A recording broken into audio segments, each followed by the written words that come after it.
இது மாத சம்பளத்துக்கு ஒரு வேலை, ஒரு டேபிள் இருக்கணும், ஒரு டெலிஃபோன் இருக்கணும், ஒரு ஏசி ரூம் இருக்கணும், ஒரு டெசிக்னேஷன் இருக்கணும், ஒரு விசிட்டிங் கார்டு இருக்கணும். இந்த கம்பெனியில் வேலை செய்கிறேன்னு சொல்லணும். அப்படியே முட்டா பசங்களே, எப்போ நீ வேலைன்னு கை கட்டி வேலைக்கு போறியோ, அது எந்த உயர்வான பதவியாக இருந்தாலும் உன் வாழ்நாளில் பாதியை தொலைத்து விடுக்கிறான். யாருக்காகவும் உழைச்சி கொடுக்குறேன். உன்னுடைய உழைப்பு 10% தான் உனக்கு வந்து சேர்றது, 90% அந்த கம்பெனிக்கு. நல்லா புரிஞ்சுக்க. அதனால் உன் வாழ்க்கையை அடக்க வைக்காதே. உன் வாழ்க்கையை நீ வாழணும். அப்ப என்ன செய்யணும்? சம்பளத்துக்கு வேலை செய்யற இடத்துல இருந்து நகரும் போத சம்பளத்துக்கு வேலை செய்யாத, அதை ஓங்கி சொல்ற இடத்துல நான் இருக்கேன். தனிச்சு வா. எல்லாருக்கும் இருக்க அறிவு தான் உனக்கு இருக்கு. எல்லாருக்குள்ள கை உடக்கு இருக்கு.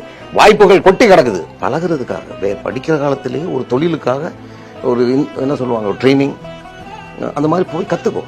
ஒரு ட்ராவல்ஸையா இருக்கட்டும், ஒரு பிரிண்டிங் இடத்துலயா இருக்கட்டும், இப்படி கத்துக்கிட்டு மார்க்கெட்டிங்கை பிடிச்சிக்கோ. கஷ்டப்பட்டு வளர்க்கிறவங்க முட்டா பைய, அவன் பாவம். என்ன சொல்ல போனா அப்பாவி.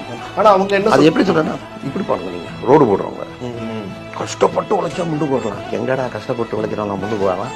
உழைப்பு தேவை, அதை மறுக்கல. பட் கஷ்டப்பட்டு உழைக்கும் உழைப்பு அல்ல, நீ இஷ்டப்பட்டு உழைக்கணும்.